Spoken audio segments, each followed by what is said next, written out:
रामपुर से ये बड़ी खबर है। आजम खान से मिलने के लिए धरना दिया जा रहा है और ये धरना आजम खान से मिलने के लिए, जिस तरीके से उनकी कल सीतापुर जेल से रिहाई हुई थी, उसके बाद अमरोहा से समर्थक आए हैं, धरने पर बैठे हैं। आजम से नहीं मिल पाने पर ये हंगामा देखने को मिला।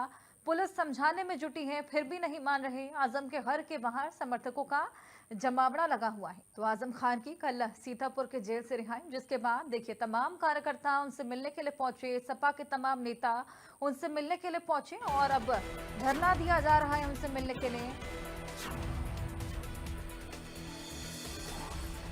आजम खान से मिलने के लिए धरना प्रदर्शन लगातार देखा जा रहा है। अमरोहा से समर्थक आए हुए हैं, धरने पर बैठे हुए हैं। आजम से नहीं मिल पाने पर यह हंगामा कर रहे हैं। पुलिस हालांकि लगातार समझाने में जुटी है, लेकिन उसके बाद भी मानने को तैयार नहीं है। आजम के घर के बाहर समर्थकों की भीड़ देखने को मिल रही है। रामपुर में आजम खान का घर और वहीं पर ये तमाम समर्थकों की मौजूदगी, जो दूर दराज से उनके से मिलने के लिए आए हैं, लेकिन नहीं मिल पाने के बाद वहीं पर धरना प्रदर्शन करते हुए नजर आ रहे हैं। रिहाई के बाद तमाम कार्यकर्ताओं का, समर्थकों का जमावड़ा भी देखने को मिला। उनके तमाम परिजन एक बेहद बड़ा काफिला लेकर उनके स्वागत के लिए, उनके दिन को यादगार बनाने के लिए पहुंचे हुए थे सीतापुर जेल के बाहर। और इसके बाद रामपुर आने पर भी उनका भव्य स्वागत हुआ। मीडिया से बातचीत भी उन्होंने की और बसपा में शामिल होने की जो तमाम अटकलें थी, हालांकि उसको लेकर कोई भी जवाब देने से बचते हुए नजर आए हैं।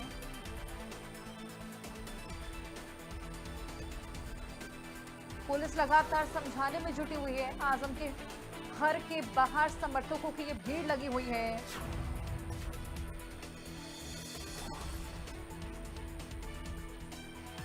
तो आजम खान से मिलने के लिए ये धरना प्रदर्शन लगातार किया जा रहा है। तमाम समर्थकगण पहुंचे हुए हैं, धरने पर बैठे हुए हैं। नहीं मिल पाने पर लगातार हंगामा कर रहे हैं और पुलिस लगातार इनको समझाने में जुटी, उसके बावजूद मानने को तैयार नहीं है और वहीं पर यह धरना देते हुए नजर आ रहे हैं।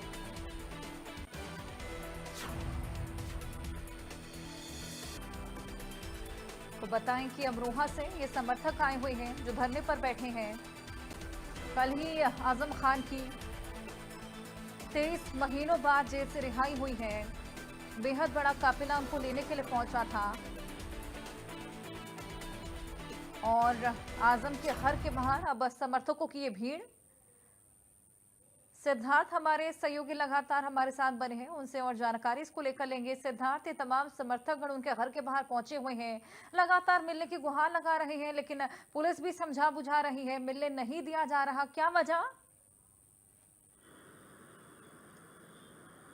देखिए, बिल्कुल आजम खान 23 महीने बाद छूटे हैं और लगातार उनके साथ काफिला देखने को मिला। जब वो जेल से छूटे तो उसके बाद लगातार उनके साथ काफिला चलता रहा। जिस जिस तरीके से जिले की सीमाएं पार करते रहे, लोगों की भीड़ लगातार बढ़ती गई और जब वो रामपुर पहुंचे तो रामपुर पहुंचने के बाद कुछ लोग अमरोहा से पहुंचे। वो लगातार उनसे मिलने के लिए कह रहे हैं हर्षा, और वो कह रहे हैं कि मुझे मिलना है, लेकिन अभी तक उनकी मुलाकात नहीं हो पाई हो। लगातार वो धरने पर बैठे हैं और आपको बता दें कि जिस तरीके से आजम खान को लेकर एक अटकलें चल रही कि वो बसपा के संपर्क में है, इसको लेकर भी हम बताना चाहेंगे दर्शकों को कि लगातार वो कल मीडिया से जब बात करते रहे तो उन्होंने उनसे जब सवाल किया गया कि आप ये बताइए कि आपका राजनीतिक भविष्य क्या है, तो उन्होंने कुछ नहीं बोला। वो भी कल गोलमोल जवाब देते रहे। तो तमाम चीजें हो रही हैं, तमाम लगातार वो अब फिर एक बार मीडिया से बात कर रहे हैं। कल उन्होंने मीडिया से बात करते हुए कि हम तो बड़े नेता नहीं है, कहीं ना कहीं वो तंज कसते नजर आए। इसके बाद अब उसके बाद कहीं ना कहीं अमरोहा से लोग मिलने आ गए, तो लगातार आजम खान से लोग मिलने की कोशिश कर रहे हैं। लगातार कयास लगाए जा रहे हैं कि वो किसके पाले में जाएंगे। कभी उत्तर प्रदेश में उनका ये कद था कि वो मिनी सीएम कहे जाते थे समाजवादी पार्टी सरकार में, आप हादसा समझ सकती हैं। लेकिन मौजूदा समय में वो राजनीतिक रूप से जरूर थोड़ा कमजोर हुए हैं, लेकिन उनके पास समर्थकों का तांता है, आप समझ सकती हैं। अमरोहा से लोग पहुंचे और लगातार ये मांग कर रहे हैं कि उन्हें मिलने दिया जाए और वो पुलिस उनको लगातार समझा रही है और ये कहीं ना कहीं एक दीवानगी है आजम खान को लेकर। जी बिल्कुल, आजम खान के हमेशा से ही बेहद ज़्यादा समर्थक रहे हैं लगातार, लेकिन जिन मुकदमों में वो फंसे हुए थे, उसके बाद 23 महीने उनको जेल में रहना पड़ा और अब आखिरकार उनकी कल रिहाई हुई, जिसके बाद तमाम लोग उनसे मिलने के लिए पहुंचे। तमाम समर्थक उसमें थे, बेहद बड़ा काफिला पहुंचा था। इवन जो काफिला था उनको एक बेहद बड़ा फाइन भी देना पड़ा था ट्रैफिक नियमों के उल्लंघन को लेकर, जिसके बाद वो पहुंचे। भव्य स्वागत किया गया, दिन को यादगार बनाने की कोशिश। इसी बीच सिद्धार्थ, क्या सपा का कोई वरिष्ठ नेता उनसे मिलने के लिए पहुंचा? क्योंकि जिस तरीके से लगातार अटकलें कि वो बसपा में शामिल हो जाएंगे और जो तलखियां अभी बनी हुई है सपा के साथ में, उसको मिटाना भी बेहद जरूरी। देखिए बिल्कुल अकॉर्डिंग टू सोर्सेज, देखिए सबसे पहले इंडिया न्यूज ने यह बताया था कि तंजीन फातिमा की मुलाकात बसपा सुप्रीमो से हुई है। इस खबर को हमने बताया था, उसके बाद कहीं ना कहीं ये खबर चलने के बाद पूरे प्रदेश में ये हो गया कि जल्द ही वो बसपा में जा सकते हैं। देखिए कल उन्होंने इनकार नहीं किया, समाजवादी पार्टी कितना भी कहे कि सब कुछ ऑल इज वेल, बट जो हमारे सूत्र बताते हैं nothing is well in Samajwadi party now. देखिए बिल्कुल आपको बता देंगे कि अब लगातार वो संपर्क में है, जो सूत्रों से खबर निकलकर सामने। कल उन्होंने खुद कहा कि देखिए हम किसी चीज से उन्होंने इनकार नहीं किया, अभी हमारी किसी से मुलाकात नहीं हुई। अगर सब कुछ ठीक होता तो वो कह देते ना कि हम समाजवादी पार्टी के साथ है। तो कहीं ना कहीं किसी भी संभावना से इनकार नहीं किया जा सकता है। और आपको बता दें कि कल समाजवादी पार्टी का कोई जिस तरीके से सांसद मौजूद रही, लेकिन अखिलेश यादव के कोई कुनबा, उनके परिवार का कोई वहां मौजूद नहीं था जब वो जेल से छूटे। और अखिलेश यादव का लखनऊ में थे, लखनऊ से सीतापुर की दूरी ज्यादा से ज्यादा 100 किलोमीटर है। तो सवाल उठेंगे, ठीक है डैमेज कंट्रोल करने की कोशिश की जा रही है हर साल, लेकिन अभी कुछ कंट्रोल नहीं है। आजम खां अपने तीखे तेवर के लिए जाने जाते हैं और कड़े फैसले के लिए जाने जाते हैं। और एक चीज बता दें हर्षा, अगर वो बसपा के साथ जाते हैं तो समाजवादी पार्टी को बहुत नुकसान होगा, खास करके पश्चिमी उत्तर प्रदेश में। लगातार जो हमें खबरें निकलकर सामने आ रही हैं, बसपा के कई बड़े नेता उनके संपर्क में है। कुछ दिन पहले कुछ नेता जिस तरीके से समाजवादी बसपा में उनकी वापसी हुई थी, तो उन्होंने कहीं ना कहीं तंजीन फातिमा की मुलाकात कराई थी अकॉर्डिंग टू सोर्सेज। लेकिन अब देखना यह है कि 8 तारीख की रैली है, उसमें क्या होता है वो तो आने वाला वक्त बताएगा। बहुजन समाज पार्टी की एक बड़ी रैली है, उस दिन देखिए उम्मीदें जताई जा सकती है, कोई बड़ी घोषणा हो सकती है जिस तरीके से सूत्रों से खबर निकलकर सामने आती है।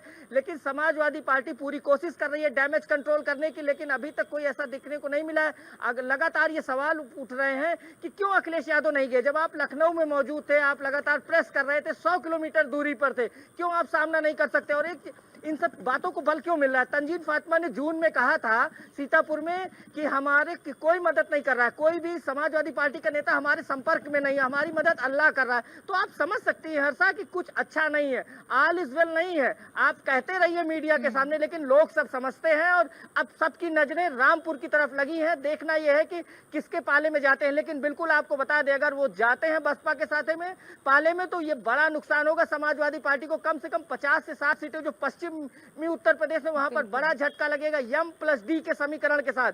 तो अब सबकी नजरें आजम खां पर हैं और बहुजन समाज पार्टी को भी एक ऑक्सीजन मिल जाएगी। जी बिल्कुल, वाकई सिद्धार्थ, आगामी चुनाव है उत्तर प्रदेश में और सियासी समीकरण हो सकता है कि बदलते हुए नजर आए। अब वाकई ये देखने वाली बात होगी कि वो बसपा में शामिल होते हैं या सपा उनको मनाने में कामयाब होती है। बहुत शुक्रिया आपका ये तमाम जानकारियों के लिए।